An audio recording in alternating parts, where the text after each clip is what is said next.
Hi, good afternoon, everyone. We're just about getting started now. I think we've over 90 attendees have joined so far, expect over 100. So I'd like to thank everyone for joining this webinar, whose focus will be on the recent consultation paper on recovery planning. So we'll have updates from kind of myself on the work of a Societies Working Party, and from John Fitzgerald from the CBI on his observations on recovery planning. My name is Billy Gallivan. I'm currently chair of the Enterprise Risk Management Practice Committee of the Society of Actuaries. So we've recently done some work in the area. Just maybe some housekeeping to mention first. This webinar is being recorded, so I think it's the idea that we could post this on ActuView after the event. So hopefully, if anybody who hasn't been able to make it or anyone who wants to review some of the areas can go onto ActuView and view that. There will be a questions and answers session at the end. Just that will be recorded as well, just to let everybody know. So I think if you're using a laptop or a desktop, you can submit questions through the Q&A button, which should be at the bottom. If it's a mobile device you're using, it should be at the top of the screen. So hopefully everybody can see that, and we kind of welcome people to post questions as we go along, but we'll deal with them after John's segment. So you have the option, I think, as you're posting a question, just to set out your name and potentially your organization as well, if you wish. You could also post your question anonymously. I suppose just try to keep it clean and reasonable. Just more housekeeping. Just once you've registered, there will be a record of the CPD, if you've registered with your full name. So you'll be able to use that as verifiable CPD. So really, as I said, the speakers will be myself first, just a quick run through of the Society's Working Party and what we did in relation to the consultation. And John Fitzgerald will also give a presentation. So a little bit up front on John. John is a head of function within the insurance directorate in the CBI, and has responsibility for the supervision of major international insurance firms, and is part of the insurance leadership team there. So John is a chartered accountant by trade, and prior to joining the central bank in 2015, has held various roles in finance, risk management, and product management across companies such as GE Capital, Irish Life, Barclays Insurance, and Kuna Mutual. So that's the intros. Just moving on to the disclaimer. So as always, the views expressed in the presentation are those of the presenters and not necessarily of the society or of our employers. So, moving on then to the slides. So just a little brief introduction from myself on the Society put together a working group to respond to the CBI consultation paper on recovery planning. So members of that were myself, Mike Fraser, Viviana Pascaletti, Ciara Regan, Una McMenamin, Rory Coffey, and Darren McHugh. And that gave us what we felt was a good coverage across the life, non-life, and risk management disciplines, and a good mix between people working directly in the industry and firm consultants. So we made a number of observations around the consultation, which we routed through the Society's key practice committees, the life committees, the general committee, the ERM committee, cross-border committee, and ultimately all the feedback was collated and eventually brought to council and approved for submission. That went through on the 30th of October, just ahead of the deadline. And we actually, the working group, we've had a couple of conversations with actually John and his team in the CBI just to provide additional context. So moving on to the next slide then. Really, in the executive summary of the Society's feedback on this consultation, we focused really in on 4 key areas. So the first was the interaction of the proposed recovery planning guidelines and regulations with the ORSA and with risk appetite. So I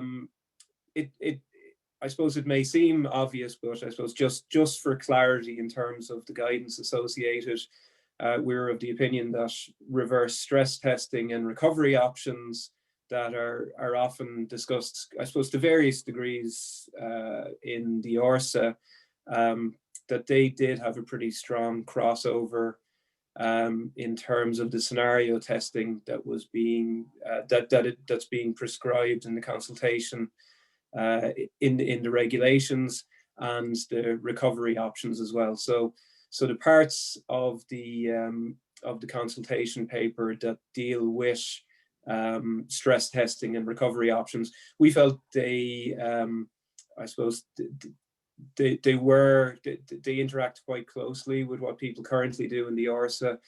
Again, as I said, people do it to varying degrees. You'll get various standards in the ORSAs, but it's just a point to be borne in mind in terms of duplication. Similar with recovery indicators, I think there's a very set purpose for recovery indicators in the consultation, but again, a lot of legwork involved in the production of those indicators may already exist through risk appetite and triggers that people have. A final point we were saying in terms of interaction is that often in the likes of the RSR reporting and elsewhere, there's kind of much documentation on risk strategy and organizational strategy. So we felt that there was some scope for duplication between the between the recovery planning, what was set out in the consultation, and existing reports. The next point that we raised in the consultation was around the level of detail and the complexity we felt that were in kind of parts such as recovery options and scenario testing. So much of kind of the feedback we provided was really, are there areas we could introduce more proportionality into the proposed regulations? So one of the points that was put forward was, is the balance between guidelines and regulations, is that appropriate? It gives people more chance to apply proportionality, the more that's in the guidelines versus regulation. Also, we felt that the sections on the scenario testing and recovery options read very qualitatively, and it did feel like it would involve a lot of, I suppose, stress testing and projections, and read very quantitatively, and didn't leave the door possibly open for a more qualitative assessment in some areas. So just really the point was there, and I think John may touch on it later, that whether it is acceptable to look at some of the recovery options more qualitatively. I suppose a very distinct piece of feedback was around the written confirmations in relation to support from related parties. So we did feel that some organizations might have issues on how a written confirmation could potentially create a capital requirement at group or at parent level. So it was something we asked to be considered further as to how it might be. You might have a kind of a strong expectation that capital support might be forthcoming in the very scenarios you needed it, without having to have something without a formal written agreement from the parent. And the final points, suppose, key points that we set out was in relation to kind of more, I suppose, information really, or more understanding around the pace at which EIOPA was developing its proposals. I think a lot of industry bodies would have fed back and just noted that EIOPA's proposals on recovery and resolution planning would be ongoing over the next number of months and years. And it was just noting that point as well, that if there was to be kind of any conflicting requirements, it could create a lot of inefficiency. So they were the main areas we noted in our feedback. Just a couple of others on the next slide then that we noted. These are more specific points that there is reference to formal board assessment. So it was a question of, could we have possibly more guidance? Does formal board assessment mean a review from the risk management function, the internal audit function, possibly a review of external audit, or maybe even an independent external review of your recovery plans, possibly on a triennial basis, just to understand precisely what was meant by kind of a formal board assessment. Similar to earlier, one of the points we picked up on was in terms of considering a kind of an exhaustive range of recovery options for each scenario. I've no doubt the text wasn't written in order to generate an exhaustive list of recovery options for each particular scenario, but just to be clear on the role maybe of kind of qualitative assessments, or a focus on the most impactful recovery options for each particular scenario, just to ensure it didn't become kind of a lengthy and complex modeling exercise, the recovery plans. Final point, I suppose, of significance that we noted in our feedback was around new business, closure to new business. And it was something when we sat down and discussed it with the CBI in a brief catch-up, they were of the same mind that it's an interesting one, new business closure. You could categorize it as a recovery option. You could also categorize it as a scenario.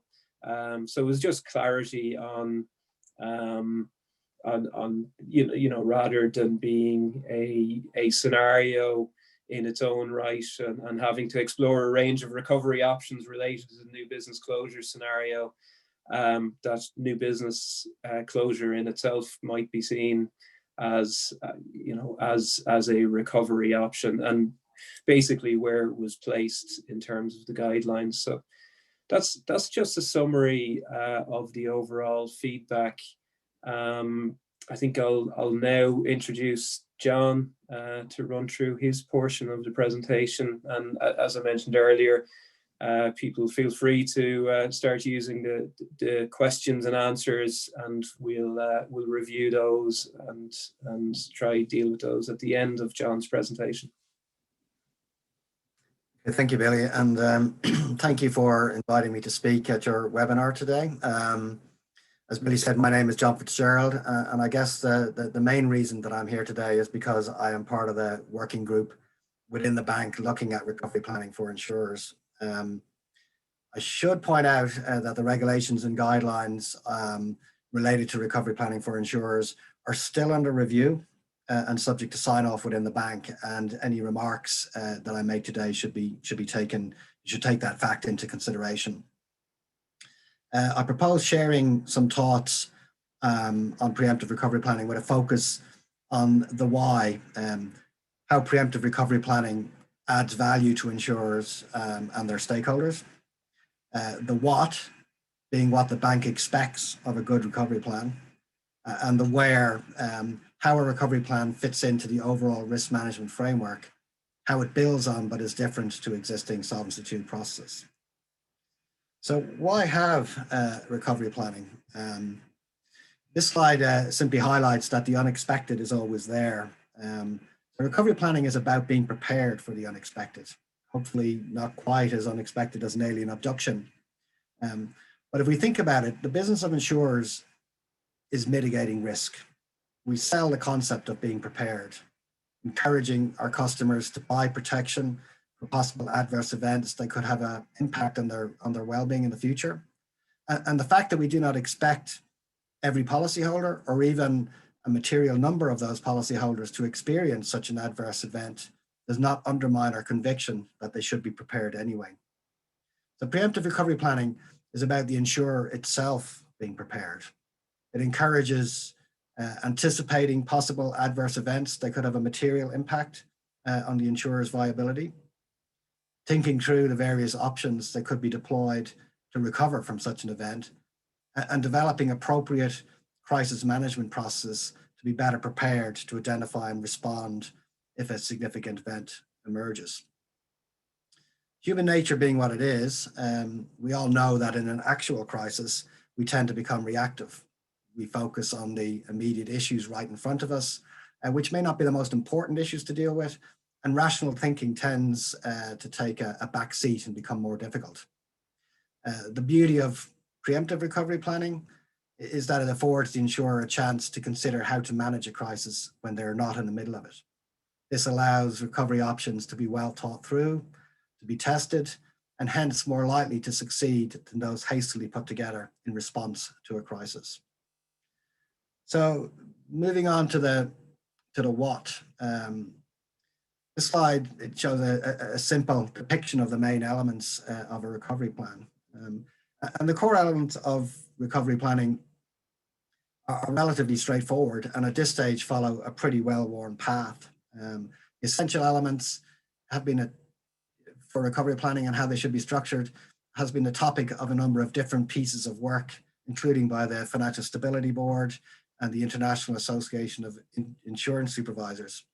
And they each have landed on roughly the same structure for preemptive recovery plans. The expectation is that a plan should cover, it should clarify governance arrangements. It should set the context for the insurer. It should identify potential or preferred recovery options. It should establish warning signals and triggers for the deployment of those recovery options. It should test the proposed response through scenario analysis and inform what further action might be required to increase preparedness, and then back through the review process and so forth. What would make it a good recovery plan will depend on the circumstances of each individual insurer. So if we look at each of the core components, governance should cover both the development and the implementation of the recovery plan. A well-governed development and review process will improve the quality and the embeddedness of the plan, while clear crisis management processes would facilitate a more timely and robust implementation of the plan when required. In relation to strategic analysis, this is really about drawing out the relevant and important facts about the insurer's business model and risk strategy so as to inform an understanding of its recoverability in different circumstances. For example, it could identify the elements of its business that are core and are to be protected in recovery. Similarly, based on its business model and key dependencies, it should highlight the potential vulnerabilities that might lead to severe stress. Recovery options really are the core component of the recovery plan.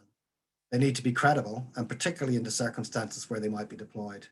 They should be well thought through with a clear understanding of their potential impact, for example, on own funds, liquidity, or SCR, their timeliness, and their feasibility in a range of circumstances.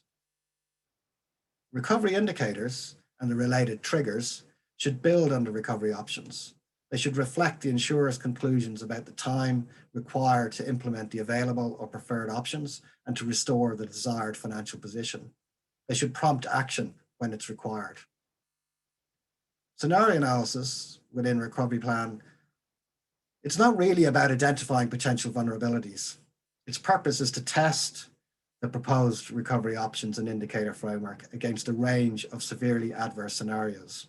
The scenarios themselves are probably less important than understanding how recovery options would play out in those circumstances. And then finally, preparation. The recovery planning process may prompt action to be taken to enhance preparedness. At a minimum, this should include developing a communication strategy for use in a crisis, but it might also include other preparatory measures to improve the future effectiveness or timeliness of the preferred recovery options. As noted earlier, what makes it a good recovery plan will depend on the circumstances of each individual insurer. It's a risk management tool for their own preparedness. Therefore, a good plan is one that is realistic and truly aligned with the vulnerabilities and the recovery capability of the specific insurer. As the slide says, it's about the quality of thinking rather than the quantity of words. How does it fit into the overall risk management framework? I've seen this fairly busy looking diagram in both consultancy presentations and replicated in individual recovery plans. I don't plan to dwell on it too long, but it does serve to demonstrate where recovery planning fits into the broader risk management framework. It is focused in the blue circle between the insurer's target operating range and maybe related stress buffer, and at the other end, the ladder of intervention under Solvency II. So while a preemptive recovery plan builds on existing Solvency II processes, it does serve a different purpose. And a simpler way of showing where preemptive recovery planning fits with existing Solvency II processes might be a little bit more like this slide here. This shows the main areas where recovery planning overlaps with Solvency II. Different aspects of a preemptive recovery plan overlap, interact with the existing Solvency II processes, most notably the ORSA, the risk manager or the key risk indicators underpinning the risk appetite statement, and the formal ladder of intervention under Solvency II. However, while we'd expect to see some alignment with these processes, the relevant elements of the recovery plan serve a different purpose and have a different focus. The ORSA seeks to document and justify an appropriate level of capital given the risk profile of the insurer. It anticipates more probable and less severe stresses and may identify capital management actions that could be taken to return to the target operating range if required. It will also typically include reverse stress tests to demonstrate really how severe a stress is required to be in order to breach capital requirements from a starting point within the target operating range. The recovery plan, on the other hand, anticipates a significant stress and identifies the actions that could or would be taken in different scenarios. While reverse stress tests might be a good starting point for scenario analysis within the recovery plan, the nature of the scenarios in the recovery plan should be calibrated to cause failure unless recovery options are deployed. Their real purpose is to test the impact and feasibility of the recovery actions and the related indicator framework under various adverse circumstances. Similarly, one would expect alignment between the key risk indicators underpinning the risk appetite statement and the recovery indicator framework, as both should be reflective of the specific vulnerabilities of the insurer. However, the risk appetite key risk indicators are intended to confirm compliance with a stated risk appetite, while recovery indicators are intended to provide an early warning of an impending stress. Finally, the preemptive recovery plan is likely to be a good starting point for any formal ex-post recovery plan required under Regulation 146 or a finance scheme required under Regulation 148. The production of such ex-post plans would likely flow from the insurer's preemptive recovery plan, but would still need to be refined to reflect the specific circumstances giving rise to the breach or near breach of the SCR or MCR as appropriate. So in terms of key takeaways that I want to emphasize, they are the desired outcome, or the why, is that insurers are adequately prepared for severe adverse events. The expectations of a good recovery plan, or the what, is one where the required structure is applied in a relevant and proportionate way by the insurer. And finally, in respect to the overlap with existing Solvency II processes, or the where it fits in, the recovery plan should be aligned with the existing processes, but reflective of the different purpose it is serving. And before I pass back to Billy to organize the questions and so forth, I just wanted to say a few remarks about the process, where we are and the next steps. It's fair to say that preemptive recovery planning for insurers has been and continues to be a priority for the bank. In his address at the Insurance Ireland PwC breakfast briefing in September 2019, I think, Deputy Governor Sibley highlighted the importance of preemptive recovery planning for insurers and committed to go to public consultation in 2020. When that consultation closed in October last year, we had received 9 responses covering approximately 145 observations across roughly 30 issues. The feedback, I think as Billy has outlined already, was quite consistent across the various respondents, but it primarily related to issues around the alignment or perceived lack of alignment with EIOPA and the IIS application paper, the level of prescriptiveness and resulting impact on the ability to apply proportionality, the potential overlap with existing Solvency II requirements, and the consequences or potential consequences of the proposed requirements for those recovery options based on group support. We are aware of the developments at an EIOPA and EU Commission level. However, while recovery planning itself may be a relatively non-controversial topic, at the EU level, it is linked with other elements such as preemptive measures, resolution powers, and insurance guarantee schemes. Therefore, it may be some time before a framework emerges. It should be noted that the current EIOPA advice is for minimum harmonization, and a number of other countries have already implemented preemptive recovery planning requirements.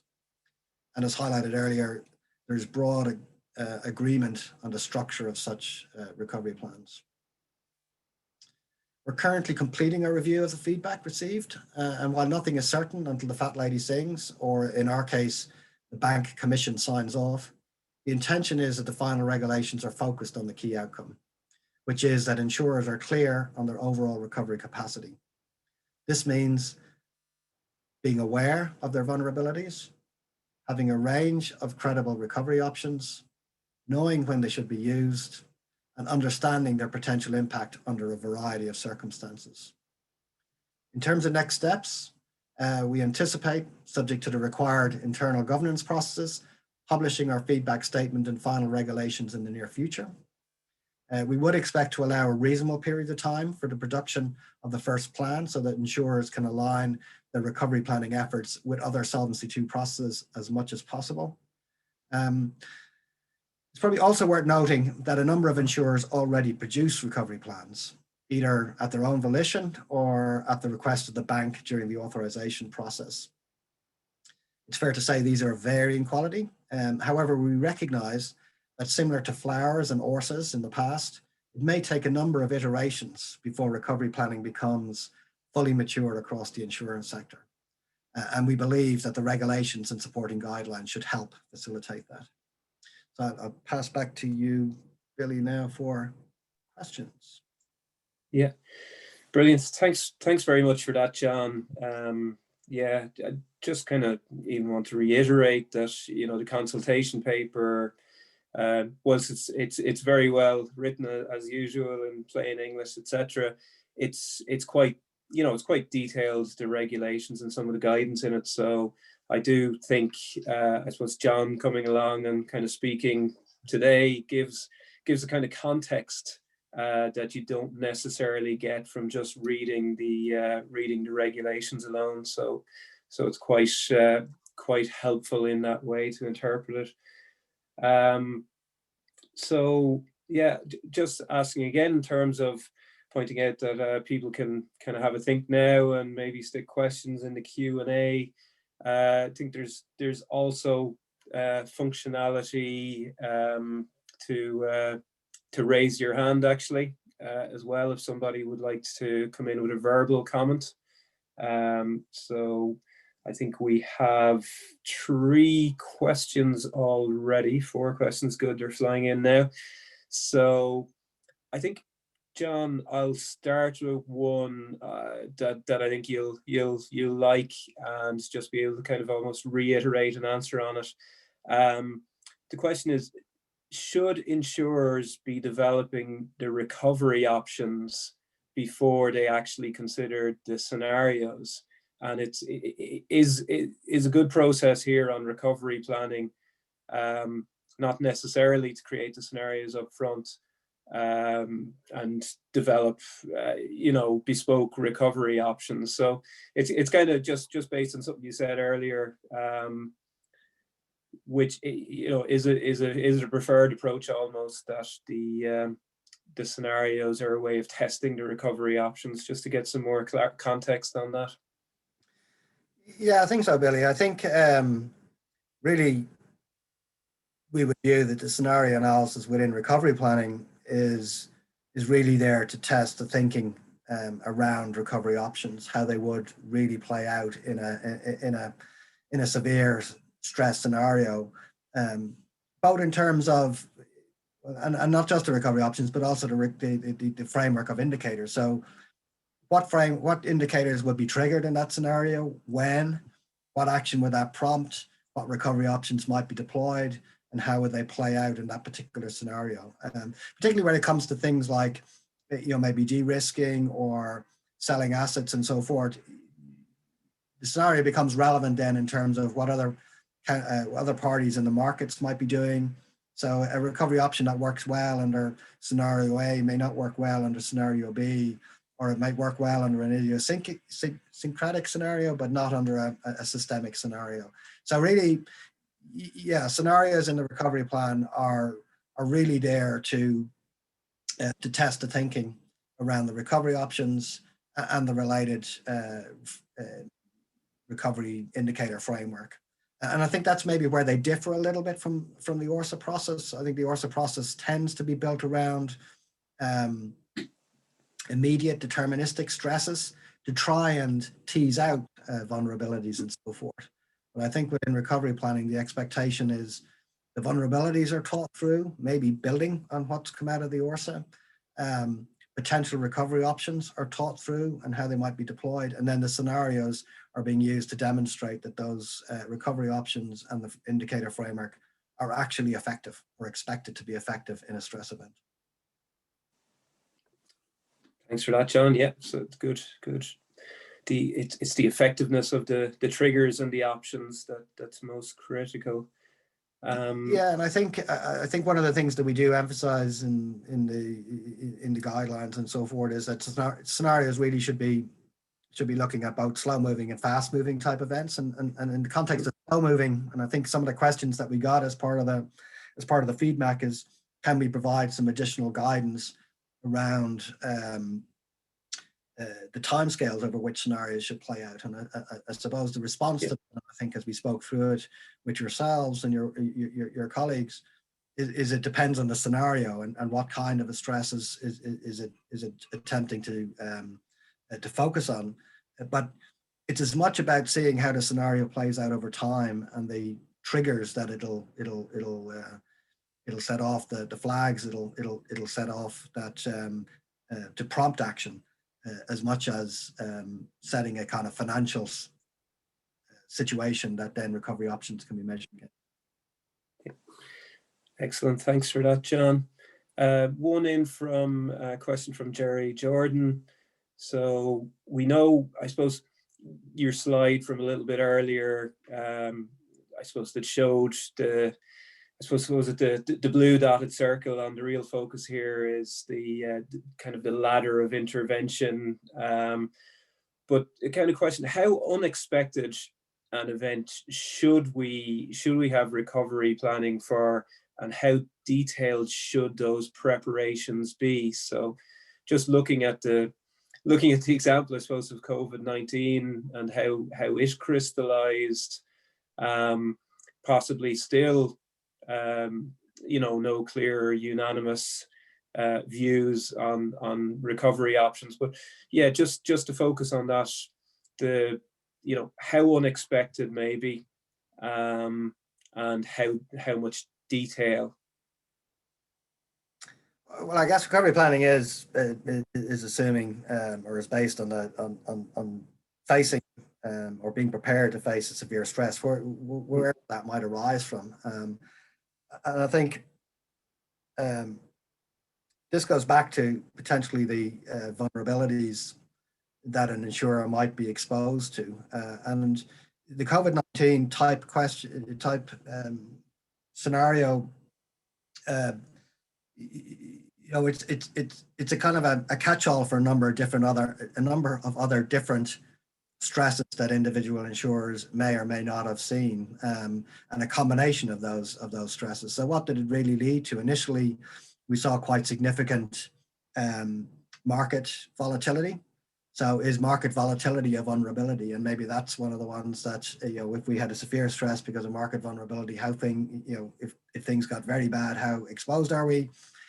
Would we need to be moving into a recovery stage, and what are the options that we might use in that space? It also brought, for some, not all insurers, but for some, and maybe not as much as people anticipated, quite significant claims, increase in claims events. For others, it showed a reduction in claims events. But again, is a significant spike in claims a vulnerability, a potential vulnerability? And therefore, if that were to happen and we're moving to recovery mode, what are the recovery options we might deploy in that space? And then I think looking out longer term, what impact does a COVID-19 or a post-COVID-19 scenario have on business model or sales processes and new business flows and so forth? So again, if an insurer deems that they might be particularly vulnerable to a loss of business or a change in buying habits in terms of their sales model and so forth, then again, what are the recovery options might they deploy in that type of a stress scenario? So I think it's probably looking at the component vulnerabilities that might lead to a severe stress and require the deployment of recovery options, rather than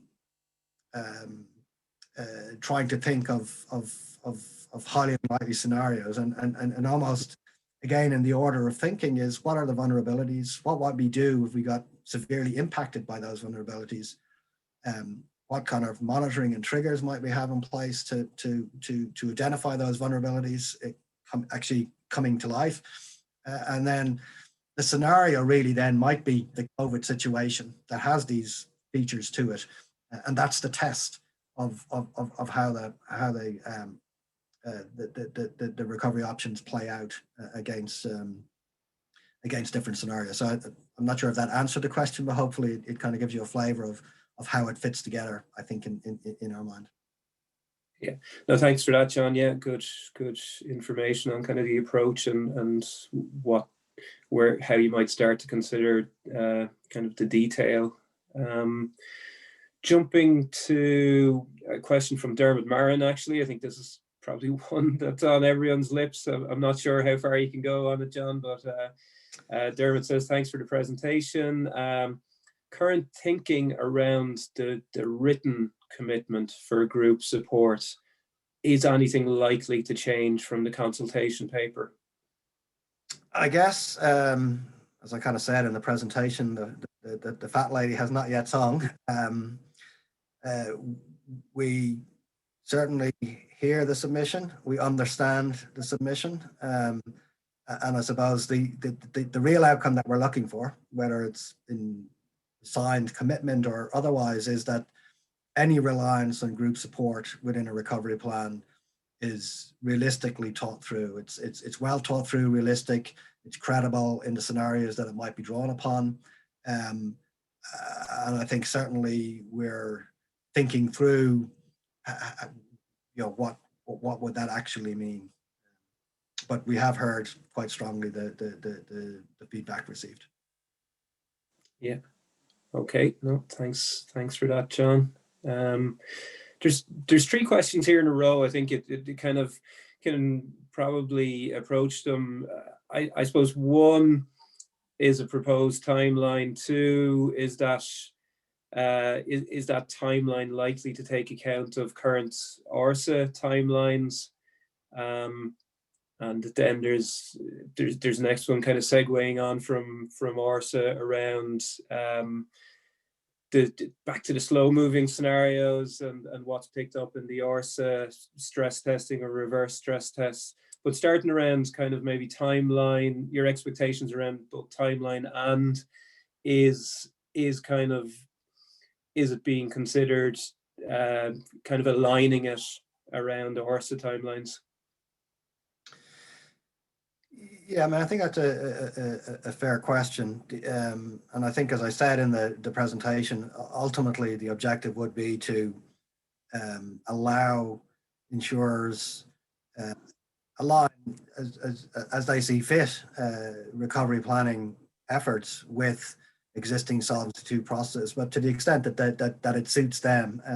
I think we probably also should recognize that there probably is a reasonably clear season on horses, but it's not necessarily the same for everybody. So some firms have a slightly different cycle than others in terms of when they do their work, what the reference dates are, and so forth. So I think the intention would be, as far as possible, and we are subject to guidance from our bosses in terms of timelines and the first recovery plans being required and so forth.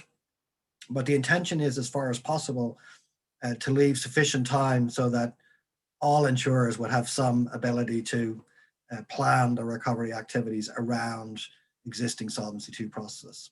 But again, as I say, we're still thinking through some of these, but that is the intention, and that we would that capability would be provided to firms.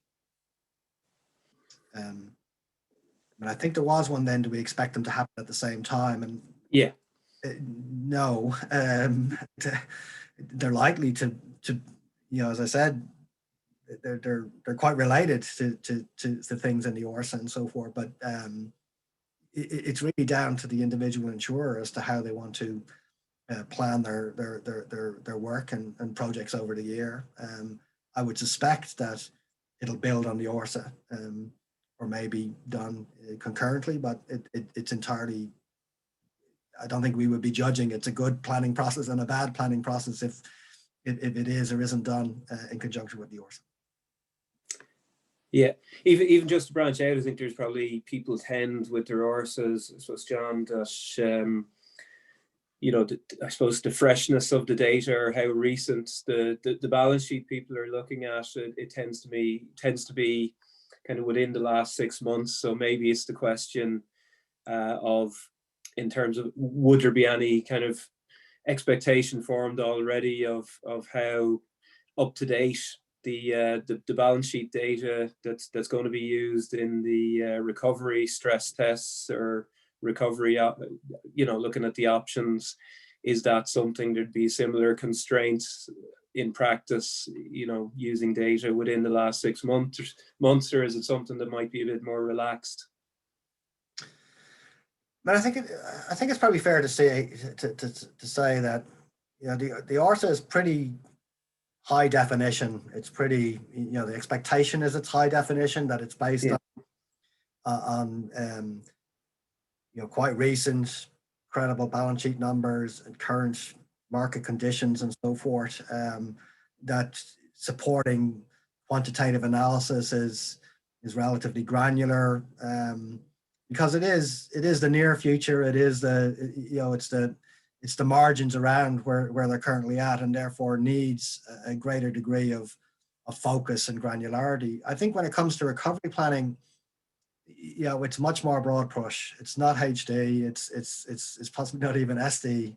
It's maybe a little bit more oil painting-ish, and it's about understanding the potential environment and vulnerability. So it should reflect any major or material developments within the insurer in terms of if it's changed its business model, or what it sells, where it sells is, its operating model in terms of the use of reinsurance or not, its group structures change apparent or not. Those are the kind of bigger picture things that should be being taken into account in recovery planning, because you are looking out into an element of crystal balling, and I think the level of detail required in kind of projections or qualitative assessments is not at the same level that will be expected, I think, for an ORSA,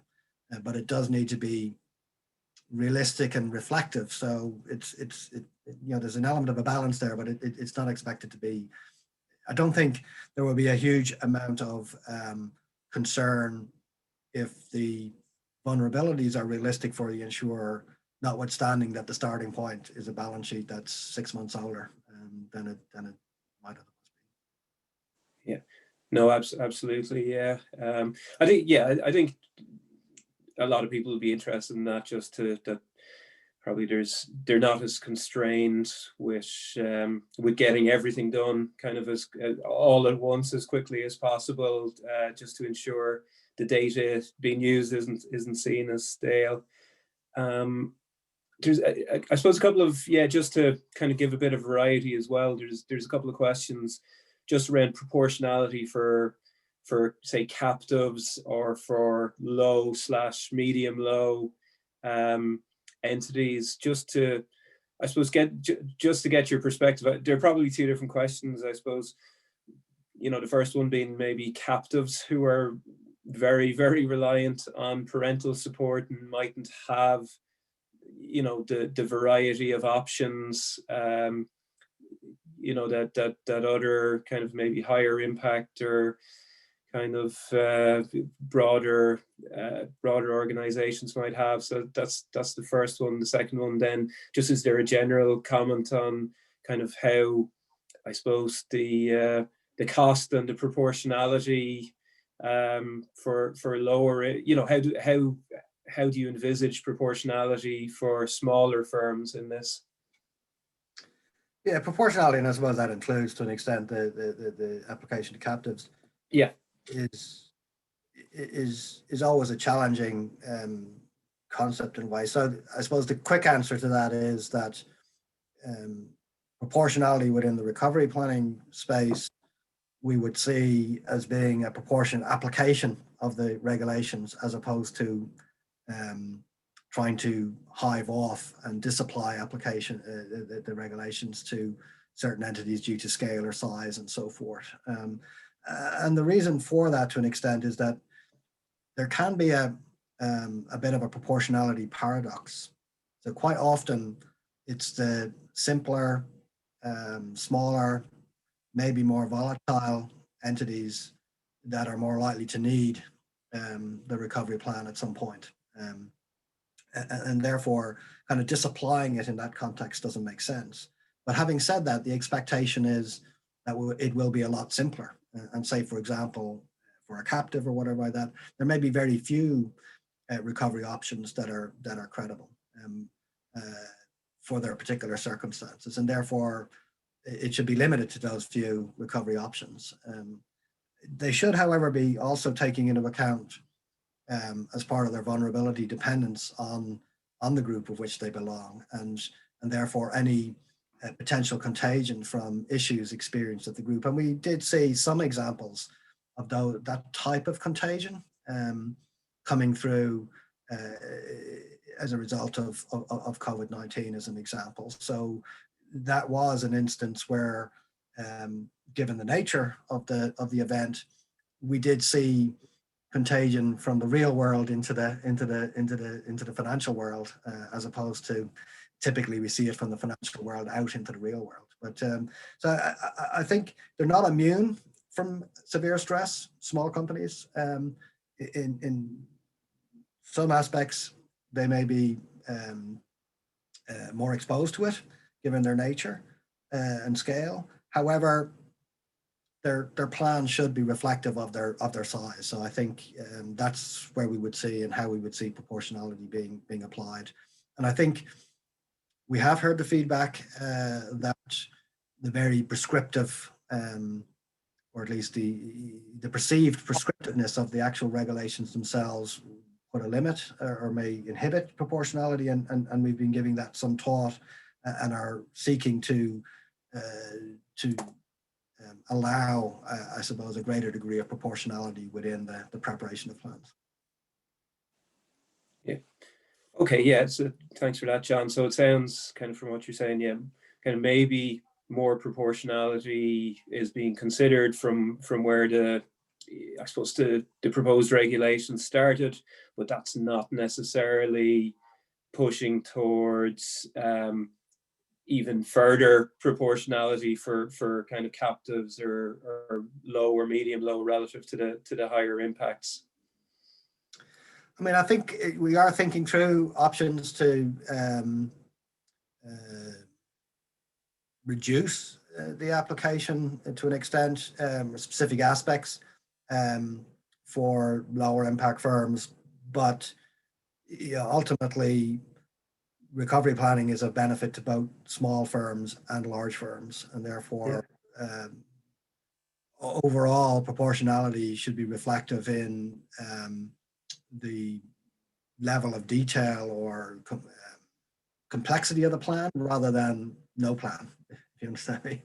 Absolutely, yeah. No, that's very clear.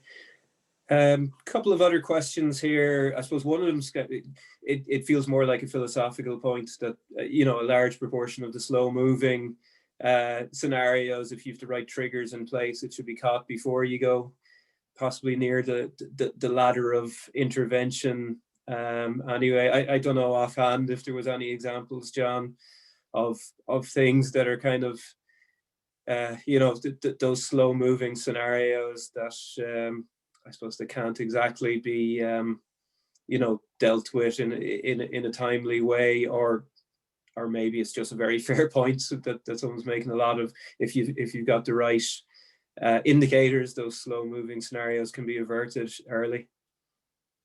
Yeah, I mean, I guess so. I mean, I suppose if recovery planning and kind of a good framework of indicators prompting deployment of recovery options sooner rather than later avoids ever getting to the ladder of intervention, then arguably the recovery plans have achieved what they set out to do.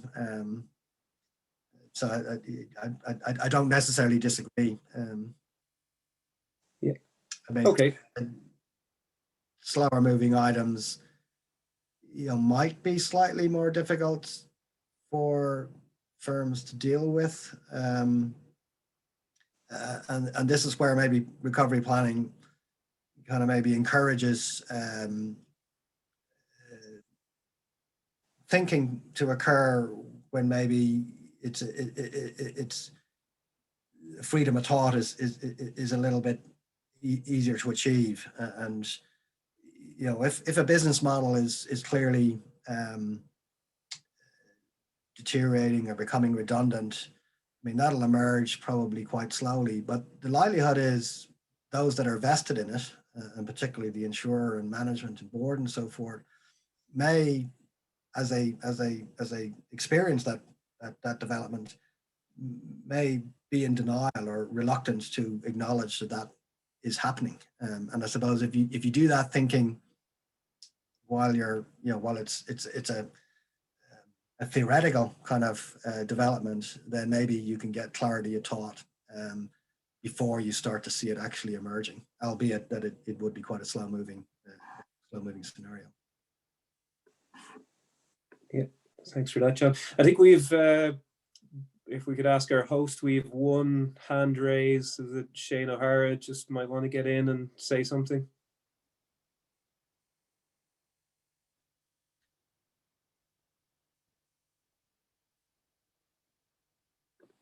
Don't know if we could unmute.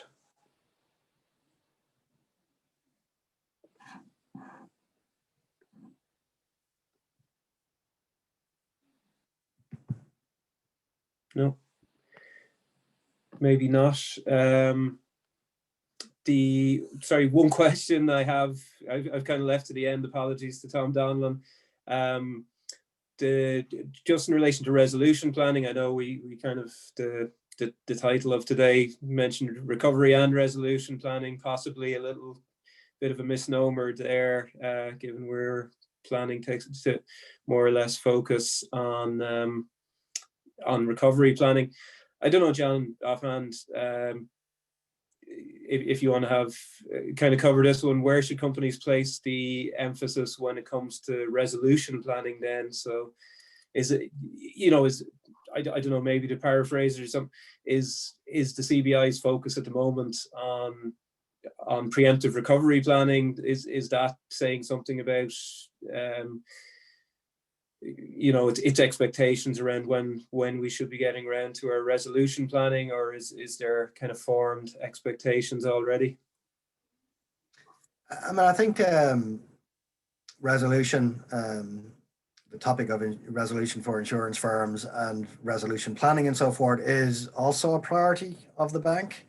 I think it's worth noting that, and even in our own thinking, if we go back 12 odd months, they would have been joined together, and people still refer to as recovery and resolution. The reality is that given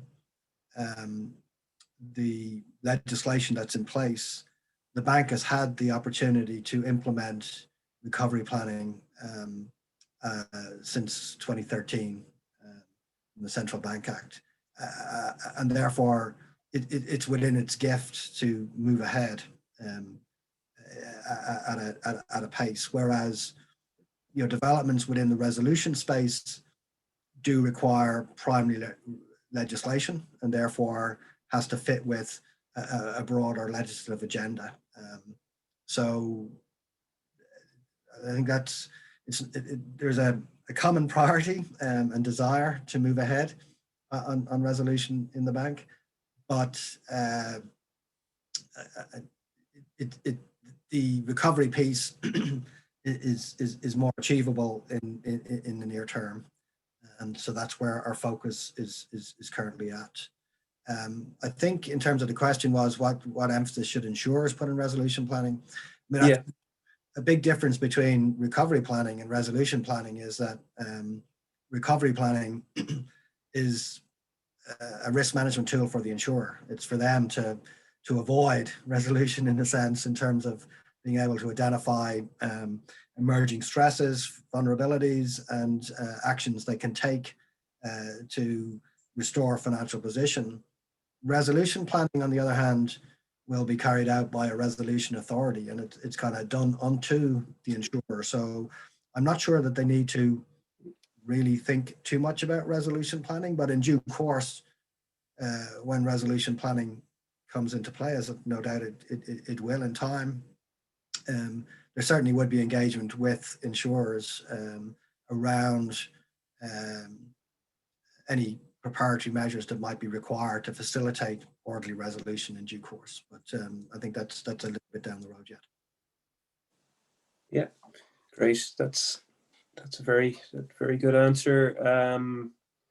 I think we've run out of Q&A, much possibly to your relief, John. They were coming at you from all angles there, different categories. But I think there was a good spread of questions there, I think, as well, on the likes of the proportionality and the written guarantees and the interaction with kind of the existing ORSAs and risk appetites, etc. So no, definitely a huge thanks, John, for your time, your presentation, and in terms of your coverage of the questions at the end.